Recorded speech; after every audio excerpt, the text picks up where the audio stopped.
प्रियो, अगर हम सोचें कि प्रभु ने जो हमें ये जिंदगी दिए हैं, तो क्या हम ये चाहते हैं कि ये जीवन जल्दी खत्म हो जाए, या हम क्या चाहते कि हम बीमार रहें? कोई नहीं चाहता कि हम बीमारी अवस्था में रहें या हम जल्दी मर जाएं। यहाँ तक कि कोई इंसान बीमार होता है, उसको डॉक्टर भी जवाब दे देता है, उसके बाद भी एक आस बाकी रहती है उसके अंदर कि मैं और जीना चाहता हूँ, मैं अच्छा हो जाऊं तो कितना अच्छा होगा। प्रियो, अगर हम वचन से देखें तो वचन क्या कहता है?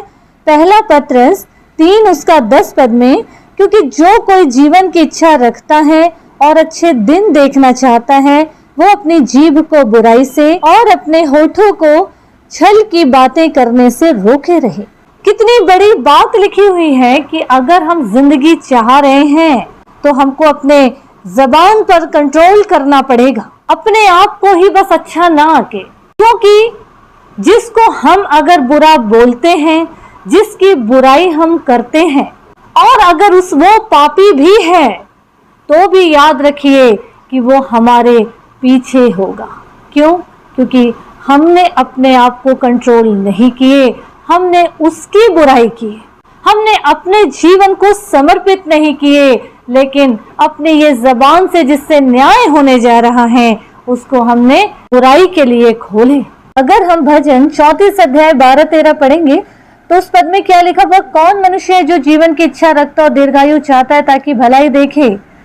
आगे लिखा, अपनी जीभ को बुराई से रोक रख और अपने मुंह की चौकसी कर कि उससे छल की बात ना निकले। बुराई को छोड़ भलाई कर, मेल को ढूंढ और उसी का पीछा कर।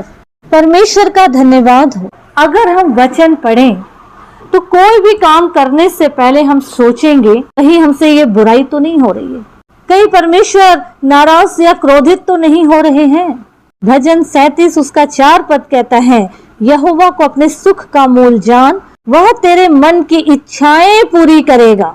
जो कुछ तुम करो यहोवा पर छोड़ दो और वो तुम्हारी योजनाओं को सिद्ध करेगा।